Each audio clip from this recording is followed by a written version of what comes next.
Good afternoon, everyone. Thank you for joining us today. Today is Monday, December 11th, 2023, and we are here in the Commissioners' Conference Room at our Administrative Services Building at 200 West Oak.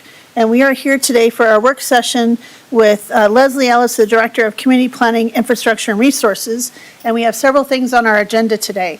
Welcome you all. I am Limerick County Commissioner Jody Shai-McNally, Chair of the Board of County Commissioners. I'm joined by my colleague, Limerick County Commissioner John Kafalis, and today Limerick County Commissioner Kristen Stevens is excused. She won't be joining us today. Our agenda was published with 6 items. I've been asked to state that we're going to go with item number 2 first, which will be in-stream flow water rights designation in Larimer County, followed by revisions to the Larimer County Weed District Management Plan. So I will welcome, also at the table, I apologize, is our County Manager, Lorenda Volker, and our Assistant County Managers over to my left, Lori Kadrich, and we have a lot of people in the room, but I'm going to just hand this over to Leslie Ellis, our Director of Community Planning, Infrastructure, and Resources. Happy Monday.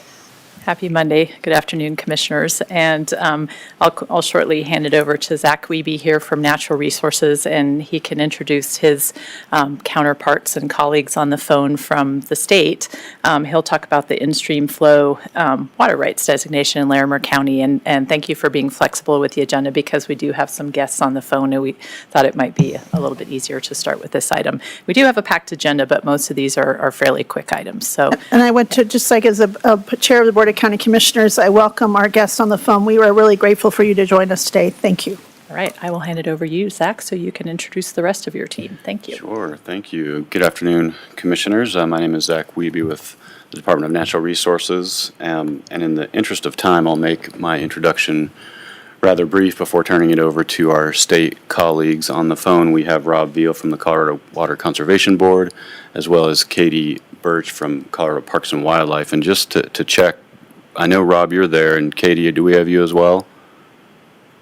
You do. Hi, Zach. Hi, everyone. Excellent. Great. Well, I'll plan to advance their slideshow as they speak to it. But for a brief introduction, as you may recall from previous presentations, that we have partnered with the state to designate in-stream flow rights throughout Larimer County, beginning with the properties that we own and manage, our open spaces, and then turning towards other conserved lands like conservation easements that we hold.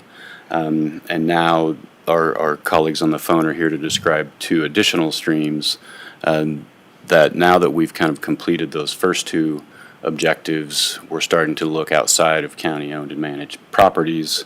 And so the 2 that are currently being nominated are up in the Pooter Canyon. So without further ado, I'll turn it over, I think, to Rob first to give a little bit of a background on the program and then a little more detail on the 2 streams before us today. Yeah, sure, Chris. Go ahead, Rob. I'll advance the slideshow as you speak. Okay, so thank you, Zach. This is Rob Veal from the Colorado Water Conservation Board, and you can advance to the next slide. So just a brief overview of what CWCB is we are the Water Planning and Policy Agency of the state. I'm the chief of one of the different sections. That's the Stream and Lake Protection section. But we also do low-interest loans through our finance administration. We do interstate and federal compacts, water supply planning through the water plan, and watershed and flood protection. So you can advance one more slide, Zach. And just real quick, last part of background for the board is that the board is governed by 10 voting members. 9 of those are appointed by the governor throughout the state. They're originally located in the South Platte area, where these recommendations are. The director is Robert Cicada, and he's an onion farmer down in Brighton area. And the 10th voting member is Dan Gibbs, and he's the director of the Department of Natural Resources. So along with those voting members, there's also some ex officio members that provide guidance to the board, including my boss, the director of the CWCB, Lauren Riss, the Attorney General, Phil Weiser, State Engineer Ryan, Katie's boss, CPW Director Davis, and Kate Greenberg from the Department of Ag. Zach, if you just want to go one more.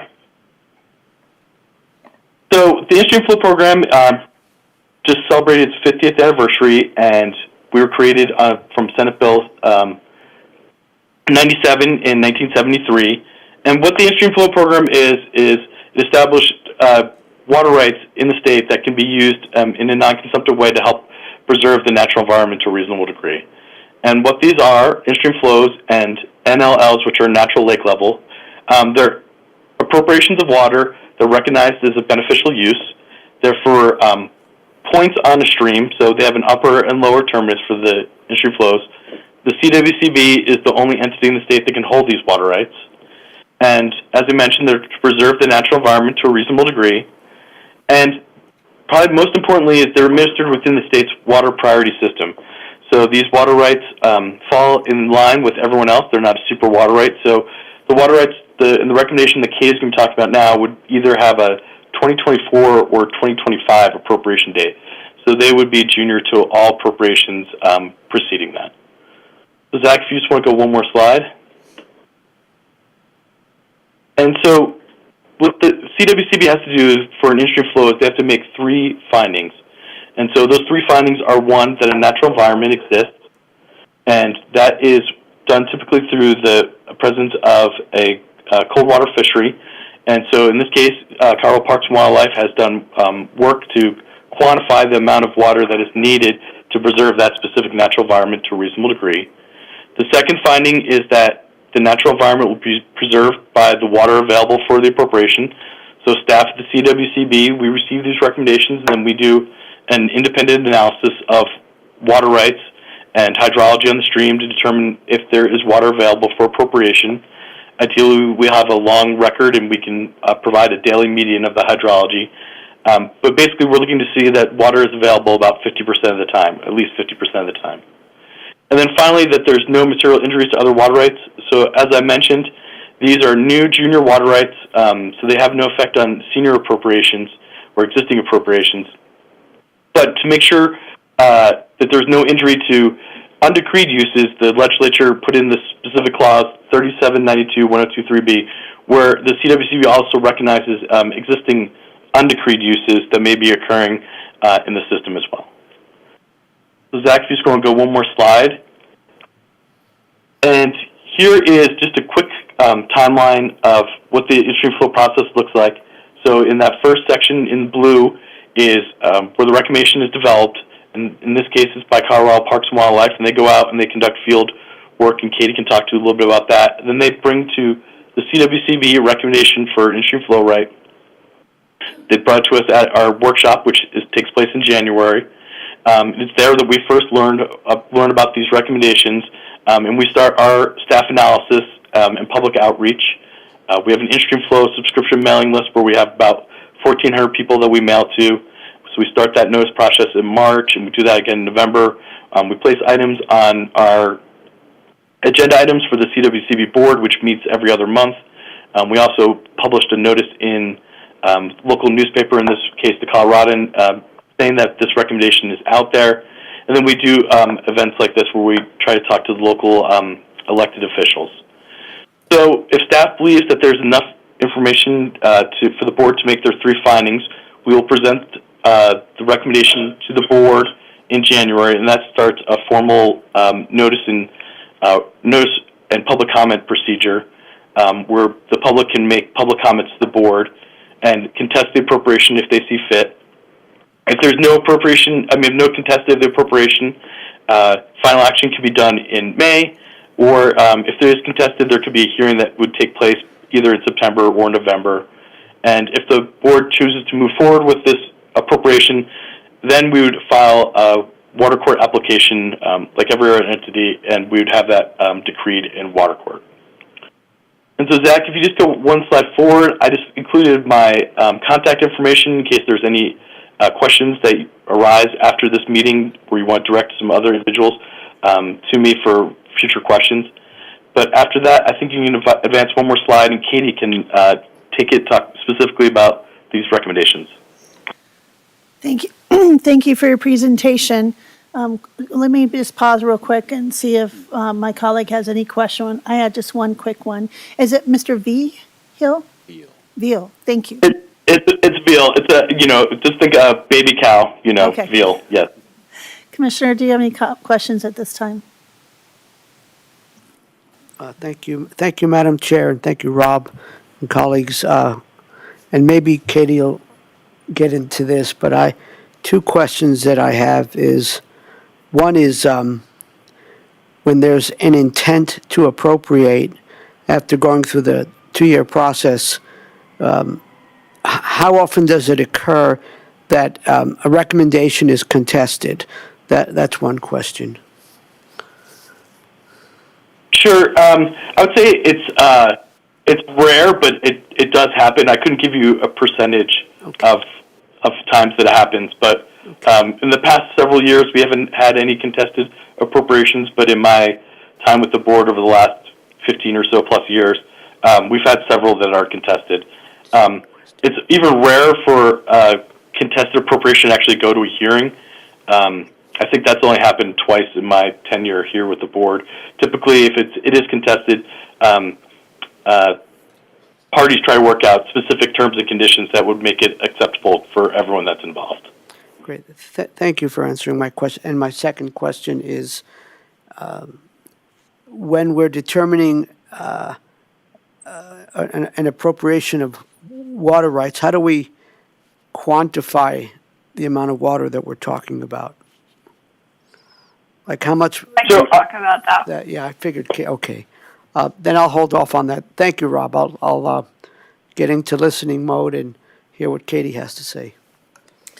Thank you. Rob, do you want to answer that at all? Will it be coming in your slides to coming forward?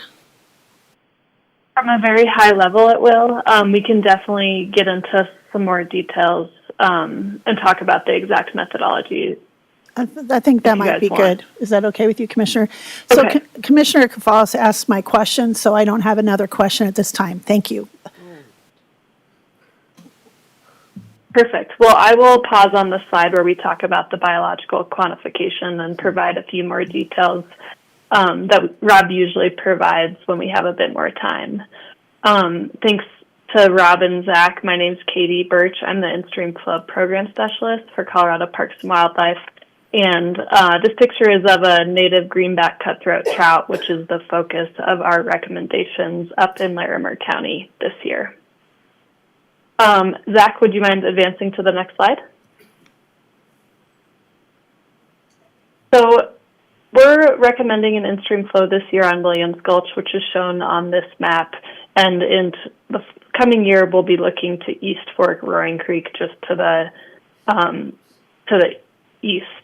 So basically, these streams are CPW streams that are greenback recovery streams. They're, near the top of Cameron Pass, just north of the Booter State Fish Unit. So we have easy access to greenback cutthroat trout, and these streams provide suitable habitat. And so that's our interest in recommending in-stream flows. The land is mostly forest, a little bit of private land, and then towards the confluence with the Pooter is CPW's Bliss State Wildlife Area. Next slide, please, Zach. So the greenback is Colorado state fish. It's also a federally threatened species that's listed under the Endangered Species Act. And as such, CPW has gotten involved in a pretty aggressive greenback cutthroat trout recovery plan. And this plan lines out a number of actions that the state and federal agencies will partake in to establish or reestablish 20 stable greenback populations. That's because, basically the species was nearly extinct, and so we're taking very aggressive measures to reestablish those populations and hopefully one day get them pulled off the endangered species list as threatened. So some of those actions that we partake in are establishing new, what are called conservation populations of greenback cutthroat and protecting the habitat conditions on which they rely. So that includes flows, and CPW works with the CWCB's in-stream flow program to secure those water right protections. So there's a history in Williams Gulch and Roaring Creek of greenback recovery, Roaring Creek has supported a core conservation population of greenback for some time, and its neighboring tributary to the north, Williams Gulch, actually supported a population of Colorado River cutthroat trout. And interestingly, the Cameron Peak fire hit in 2020, and after that, I think it was kind of the motivation CPW needed to do a chemical reclamation. We don't want the greenback, which are native to the South Platte Basin, mixing with the Colorado River cutthroat trout. So we chemically reclaimed those species, removed them out of the creek with the goal of establishing greenback in both Roaring Creek and Williams Gulch. So in 2022, those fish were stocked, and you can see a photo of those tiny yearling greenback going into the creek in the bottom photo. Next slide. So getting to the biological flow recommendations, these two photos are of cross-sections that we surveyed in 2023 using a procedure called R2-cross. So R2-cross is a field method that's site-specific. It's set in a critical riffle transect, which you can see here, because riffles are typically limiting habitat features for fish from both a fish passage perspective and also from an aquatic food perspective. They're very productive in producing benthic macroinvertebrates, which is what fish feed on. And so we use R2-cross to say, can the fish move between different habitat types, and also do they have a reliable food source? So that's a really quick rundown of R2-cross, which we collected in 2023 in Williams Gulch, and set these recommendations of 1.2 CFS during the base flow period, and then 2.0 CFS during the summer higher flow period. I'm happy to answer any questions about that procedure, because I know that was a quick rundown. Thank you for your presentation. Commissioner Follis, do you want to ask your question again? Did you feel like it got answered? Thank you, Katie. This is John Kafalas. So based on this R2-cross analysis, the high flow period is 2 CFS. I mean, in terms of restoring the health of the stream to help bring back the fish, is the goal to, what is the goal? What level do we want the stream to be so that the trout are able to prosper, for lack of a better word? Yeah, that's a great question. So what we seek to establish is habitat maintenance flows. So we expect there'll be natural variability in the stream much more than 2 CFS, but the in-stream flow program would like to ensure that flows do not drop below that habitat maintenance flow of 2 CFS. So Rob usually does a really good job of explaining this. We're not appropriating all the flow in the creek. There is still some room for development, should development take place, but we are making sure that, that critical threshold is not, that there aren't any reductions that would cause flows to go below that critical threshold. Thank you. I think that's helpful. Thank you very much, Katie. And I've got just 2 more slides back if you want to move to the next slide.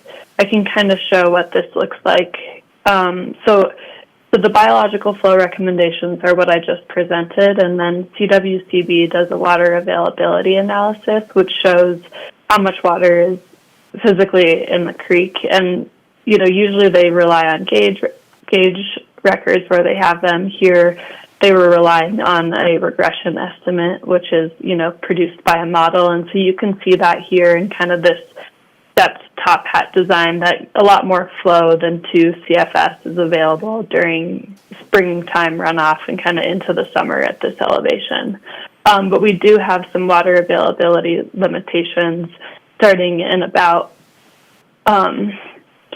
in September. And so what we then do is we do the second step, and Zach, you can hit next slide, which is just kind of refining those biological flow recommendations based on water that's physically available in the creek. And so that's the final recommendation shown here. And, during the shoulder season, we have reductions down to about half a CFS because that's what physically exists in the creek. And so that's kind of, there's room for development above the biological flow recommendation because this is the in-stream flow program. We're not appropriating all of the water in the creek. And I can show a really cool photo on the next slide of Williams Gulch, kind of the wet meadow complex. And even after the fire, it's kind of remained lush and healthy despite some of those fire impacts in the contributing basin. And I'm happy to answer any other questions, and feel free to take down my contact info as well. Thank you, Katie. I had a quick question. This is a great photo to see the important meadow system to be coming back. So with that lower flow during the winter months, I'm sure the weather and conditions of ice and stuff kind of impact that as well. Is there any stream fish habitat amendments, like some logs or things that will be added to kind of create more habitat for these fish to be, or to kind of slow down some of the flow out? Is it in the high season months, or how does that work? I mean, I'm wondering if there, because this area was so impacted and it's probably changed a little bit of the journey of the river. Is there any amendments or changes to enhance or amend the fish habitat? Not currently. CPW chose this stream because it was so resilient after the fire, and because it was, in the past, it did support Colorado River cutthroat trout that were self-sustaining and wild. And so I don't think we anticipate any enhancements just because it seemed to be doing so well on its own. And, even there's some fines in the system after the fire, but still a very healthy macroinvertebrate community, even just 3 years after the fire. And so as it stands now, I think we'll take the stream as it is, status quo wise, and continue. We just started stocking the fish, and so probably wait a couple of years, make sure we see some natural recruitment, and then revisit that discussion if for some reason we don't see natural recruitment. Great, that's wonderful. Thanks for answering my question, and I appreciate the presentation along with the photos. Commissioner Kafas, do you have any other questions? Yes, I have two that hopefully will be quick. I know where Roaring Creek is. Williams Gulch, does that intersect with Roaring Creek, and therefore it's on the north side of where the Poudre is? Yeah, so I didn't do a great job explaining. So if you just keep driving up Cameron Pass, Williams Gulch is going to be that next tributary on the right as you go up and over. So it's just to the west of Roaring Creek. Okay. And my direction is horrible today, so I apologize for that. Okay. Zach can help me out. Yeah, and I was trying to show That's my okay. cursor. I don't want to get stuck on that, but maybe later you could. I just want to understand. I think I understand. It's to the west of where the Roaring Creek comes down into the river as we head west towards Cameron Pass. So my other question is, and maybe this is more of a Rob question, but I bet Katie can more than adequately answer it. The original bill to establish the in-stream flow program was 1973. I seem to recall there were one or two bills more recently that were making improvements to the in-stream flow program. Is that correct? And is that maybe what you were addressing, Rob or Katie, on the undecreed water usage? Yeah, so there have been a couple bills in the last couple of years that have tweaked different parts of the program. The one I talked about with the 1023B, that's actually from 1981. So that was shortly after the first in-stream flow bill was passed.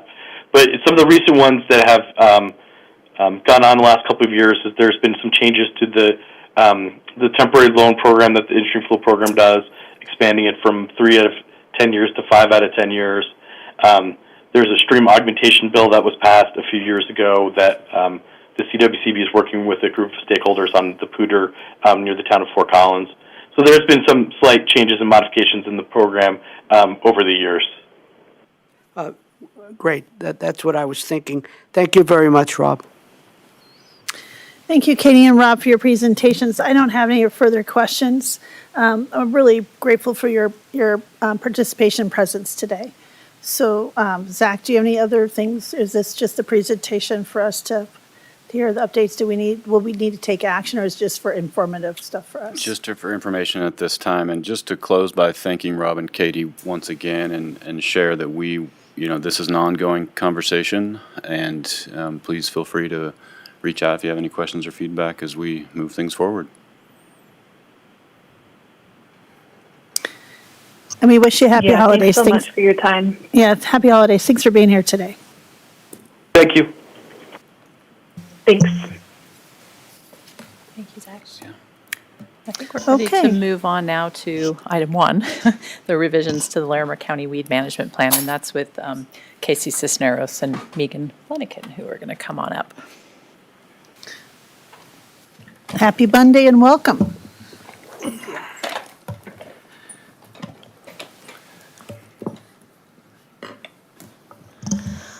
All right, good afternoon. Megan Flanagan with Natural Resources Department. And I'll just quickly introduce it and hand it over to Casey. But you may be aware that we have a current countywide weed management plan that was adopted back in 2018. And we've spent the last year updating that plan, taking it through the Larimer County Land Stewardship Advisory Board, who recommended adopting it to you all. So we wanted to just share with you what those pretty minor updates are, and then see what questions you have, and we'll sign it up subsequently at an admin matters on consent agenda for signature. And I just want to say that this is the same thing was presented at our Steward Advisory Board meeting, so nothing's changed since. Okay, thank you. Good afternoon. I'm Casey Cisneros. I'm the Land Stewardship Manager for the Department of Natural Resources. And I'd like to start with some background about the county weed management plan and some background about the state noxious weed law. So this is this is a legal mandate that went into effect in 1992, and it is intended to help address noxious weeds, which are designated by the state, and they are plants that are detrimental to the environment, economy, or human health. And the reason for that is most of these are exotic species which come from other parts of the globe where there's no natural herbivores that eat these plants. There's no native pathogens that also keep them in check. And so they then run unchecked and outcompete native species for resources. They are the number 2 threat, not noxious weeds, but invasive species are the number 2 threat to biodiversity in the world, behind habitat loss. So, as Megan mentioned, in 2018, we adopted a new county weed management plan. It is available on our website at larimer.org/weeds so that the public can see it at any time. And what it does is it emphasizes integrated weed management techniques, which by integrating different tools in our toolbox, then we are able to get the best result managing these plants. It also runs down our enforcement process. So it's up to the county in unincorporated parts of Larimer to enforce on private landowners after we address noxious weeds on our properties that we manage adjacent to private lands. And so we have a pretty good success rate in working with landowners, doing a lot of education and outreach, and helping them with recommendations that'll get them into compliance. But there is a small percentage of folks that don't communicate with us, and so then we have to go into our compliance process. And after living with this document for the last 5 years, we've realized that we need a little more discretion over that process because it's probably too rigid for our limited amount of staffing resources. So this was reviewed every 3 years by staff and the Land Stewardship Advisory Board per the state law. And now that we've been using it since 2018, we've identified certain revisions that we would like to amend the current plan with. And the most basics are just clerical changes and clarifications, edits. We want to reduce a lot of the redundancies within the document. So we had several tables that reflected the same information. We also removed state list C species from the management plan. So the state lists 3 priorities, list A, list B, and list C. List C species are only, they're not mandated for control, but the state asks us to help educate landowners to manage those weeds in ways in which they can.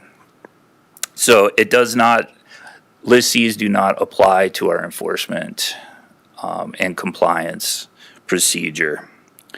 And then we've also, as I mentioned, loosened and given ourselves some more discretion to prioritize compliance processes during the growing season, because it's really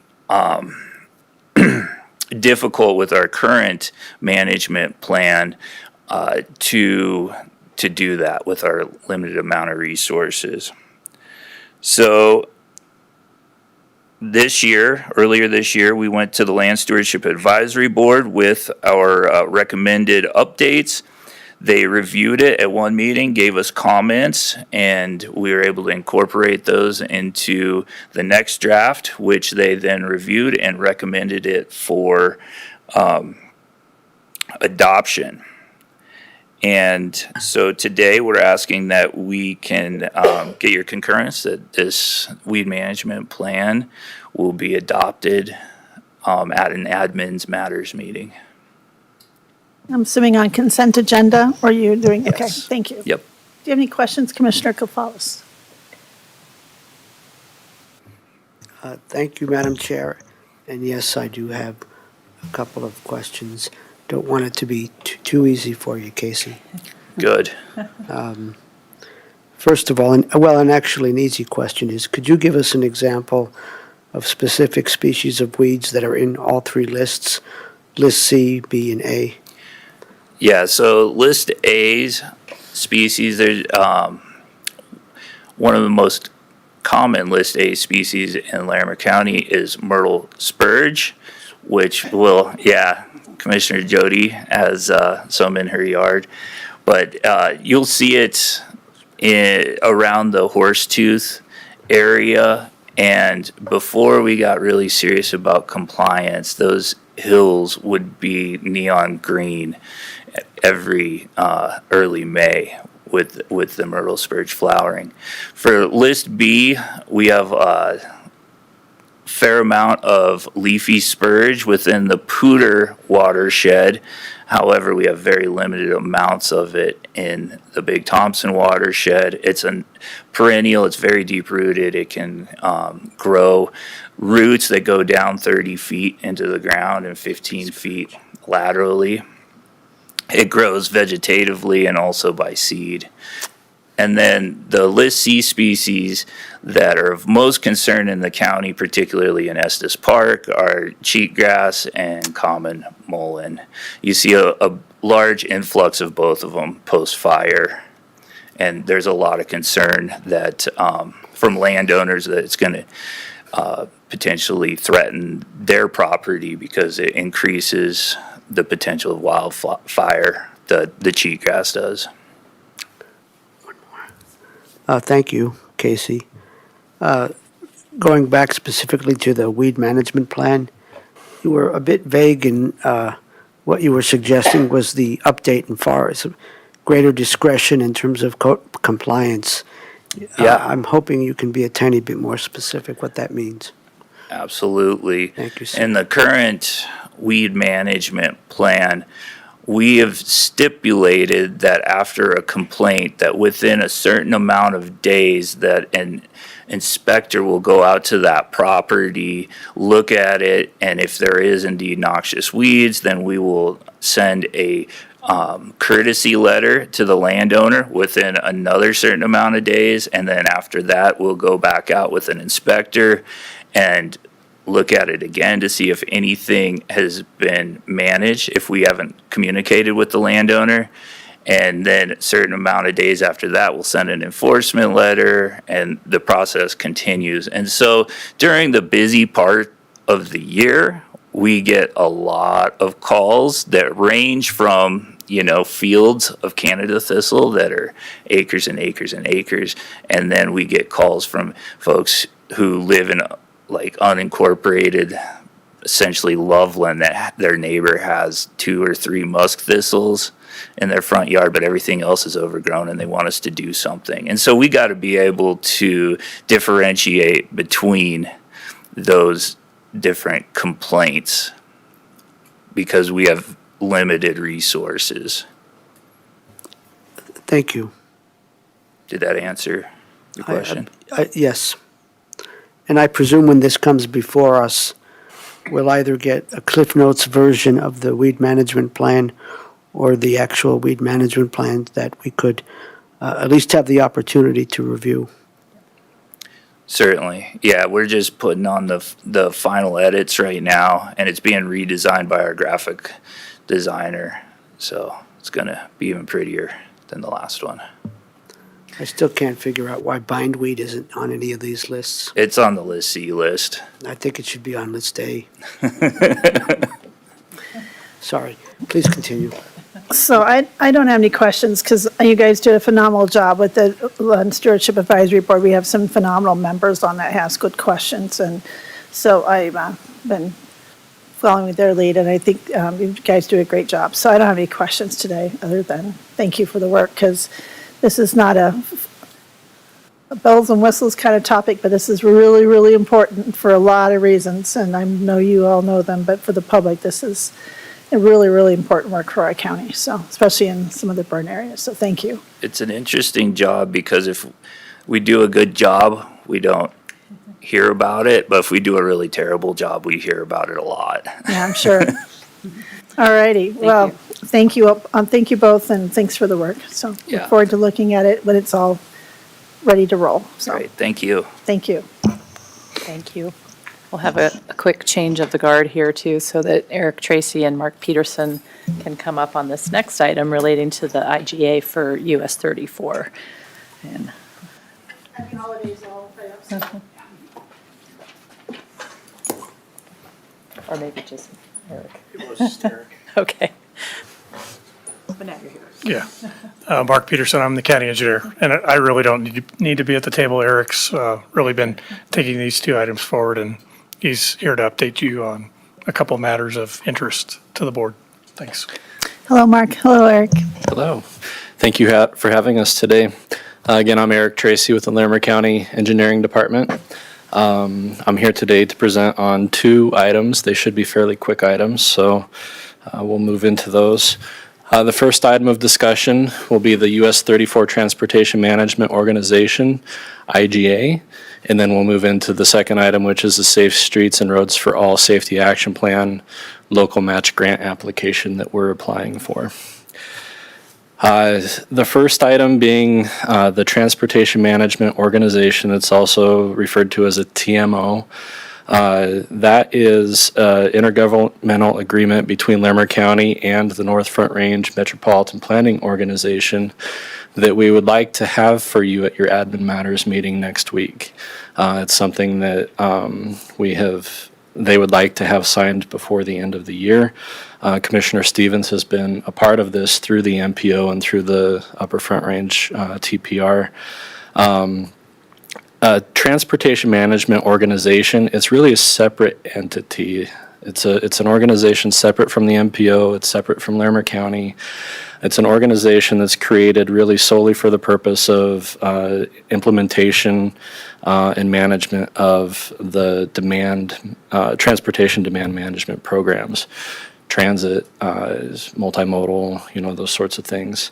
And the reason that these organizations are created is they will focus on a certain area and put their sole focus on that. And they have a lot more ability to accomplish more than any one of the entities alone.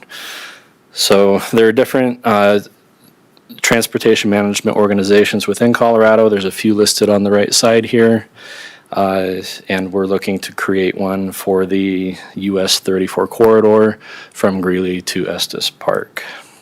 Can I pause you there, Eric, real quick? When you say it's a separate organization, is it like a separate government entity that has its own bylaws and rules, and so we have a representative on it, but we don't really have any influence over it? Is that what you're saying? What does it mean, separate? Correct. They will have their own bylaws. The MPO and the Upper Front Range Transportation Planning Region have decided that the boards that sit on those two will be the initial board members of the Transportation Management Organization.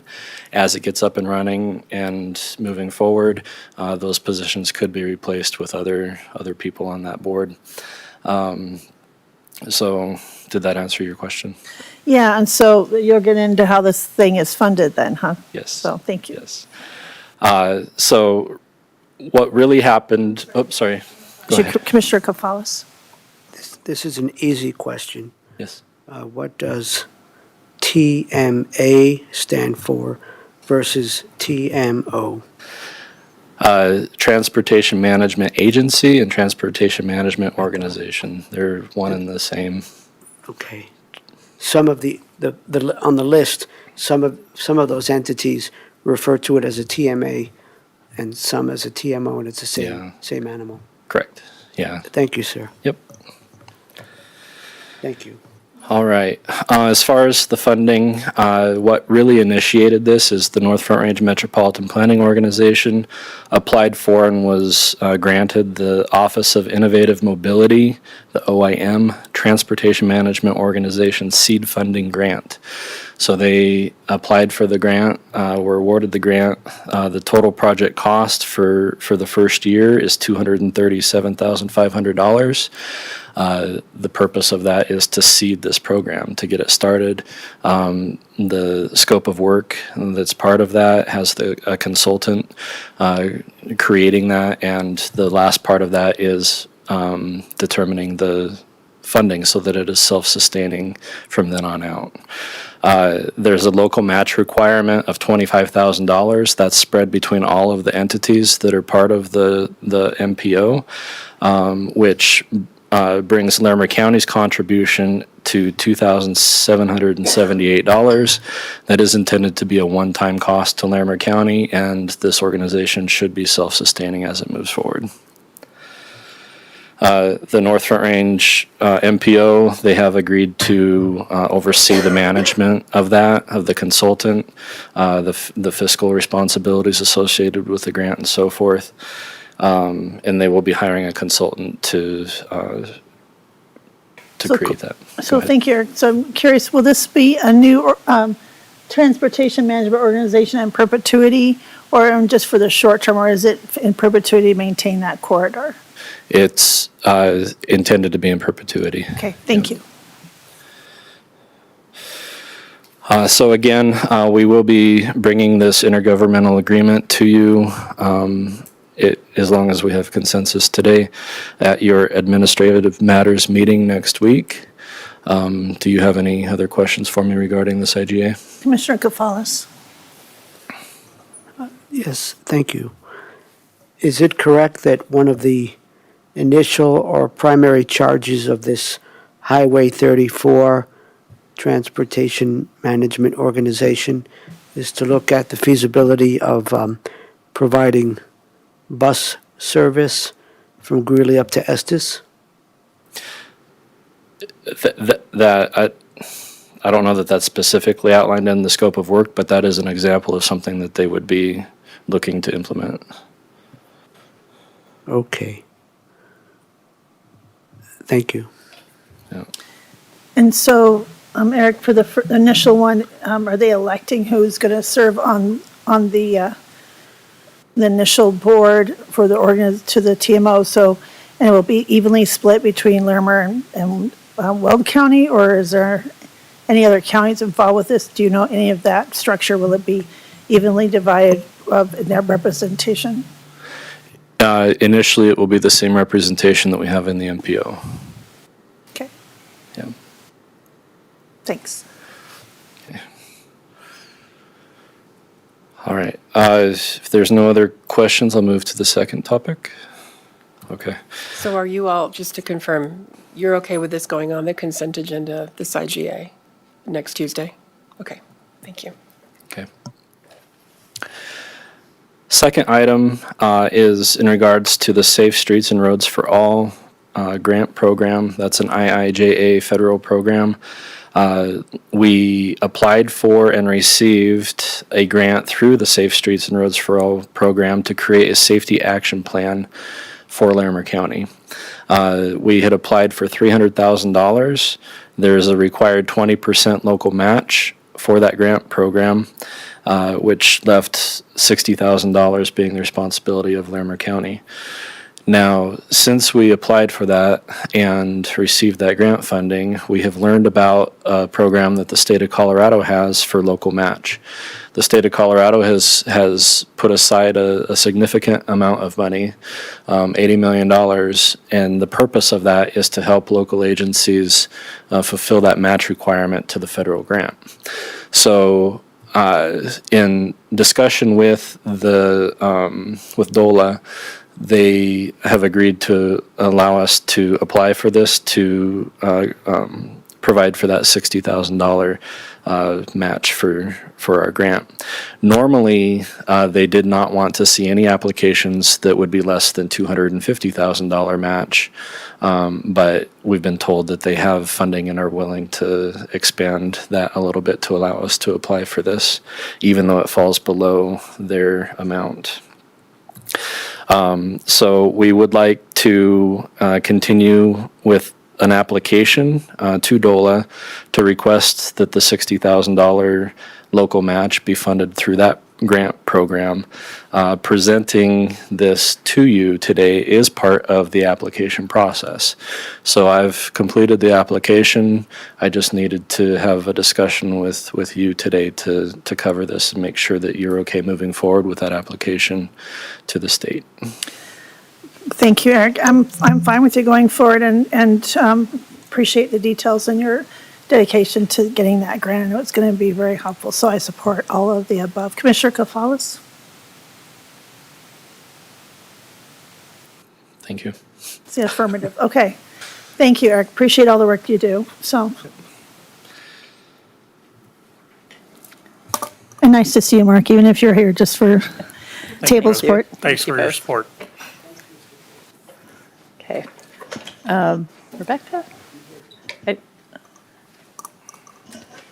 I think Rebecca may not have much in Thank the you, way of Todd. updates. I have a couple brief updates, but I think we're nearing the end here. But I'll hand it over to Rebecca Everett in case she has anything to update you on. Yes, Rebecca Everett, Community Development Director. I do not have any specific updates for you today, but I am here if there are any questions for me.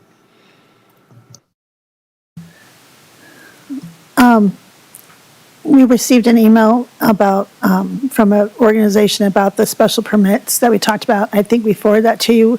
I know that person, but I didn't know if you could respond in more detail and just wanted to know if that was the plan, just because I'm sure there's some trepidation or some questions after the presentation. Yes, we did receive that email and have made direct contact with the organizer for that event, and we'll work to answer those questions. Thank you. Yeah. Commissioner Kafalis. And just in the interest of full disclosure, which you probably have seen, I also responded to that individual, and I believe I sent the slide presentation from the work session, as well as the memo and the resolutions. So she received that, but I'm sure you're aware of that. And I'm assuming that staff will be attending with the Planning Commission this week.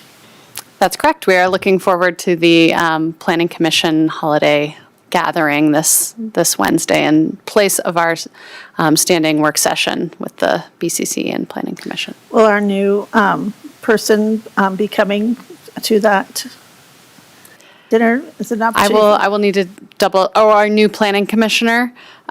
We can extend the invitation. We have not extended the invitation yet. We were planning to keep it focused on the commissioners that served up until this point, but we can invite her if you all would like. I think it might be nice just for her to get a chance to meet people kind of socially before, just my opinion, but I don't know what you feel like, Commissioner. We can certainly do that. Thank you. I do have one more quick Oh, question. Commissioner Kafalis. So in the interest of confirming things for the December 18th afternoon land use hearing, is it 100% confirmed that we have one consent agenda item? That's mostly correct. So we only have a consent agenda for next Monday, December 18th. There's one item that requires a decision next Monday and one that needs to be tabled. So there are technically two items on the consent agenda. One will just be tabled to a future meeting and one will be decided next Monday. Because I may not be there. Are you going to be there? I was planning to and then race to another engagement, yes. I'm not good at racing to engagements, therefore I want to make sure there's at least two of us at the hearing. Is that the case? That's my understanding, but we can confirm to double check that. We may want to confirm. Okay. It's probably the case. Thank you. Thanks, Rebecca. Thank you. Okay. Leslie. Okay, I just have a couple good news items for you. So Yay. nice way to wrap up the work session. So the first one, some of you may have heard already, but the ranch received an award about a week and a half ago, and they actually will be coming to your Admin Matters meeting next week to share that with you. And so that you'll have a chance to hear more from staff, but just in case you're seeing it in the news or in the press, they were awarded the best event venue through 2023 NOCO style Reader's Choice. So Yeah. that's very fun and exciting. Posted on social media. I saw it and I'm like, wait, Yeah. I didn't know about that. That's pretty cool. So congratulations to all. So they'll bring their award and share the information with you next week as an opportunity to celebrate that a bit. And then the second item is that, and Dalen, I don't think is here anymore, but Natural Resources got notice that they received a grant for the Inlet Bay to South Bay Trail connection. It's about a 7/10 of a mile trail construction project and part of the Service Corps grant. So they'll be able to move forward with that in 2024. So that was also very good news to wrap up the week last week. Yeah, excellent news. Congratulations to everyone. I know it takes a lot of work to apply for those grants, and congratulations to Connor McGrath and the Katie Buttermore and all those folks at the ranch and the ranch complex for their work. So well done. Yeah, and you'll see them next week and Yay. have a chance to tell them that yourself as well. So Yeah, thank you. And that is all I had for this afternoon. Great. Well, Commissioner Kafalis. Thank you, Madam Chair. Are we done with short-term rental applications for 2023 or ones that were pre-June 1st? We still have several short-term rental applications that were submitted prior to June 1st that are in review. I don't know the exact number, but it's more than, a half dozen. So expect additional hearings into 2024 for some of those items that are still in review. So yes, we're still working through the backlog from the pre-June 1st application. Likely see more in January or in 2024. Into 2024. Yep. Understood. Thank you very much. Okay, without any other further questions, we appreciate the presentation and being so well planned to get through a very packed agenda. We appreciate it very much. And so at 2:26, we are adjourned. Everyone have a great afternoon.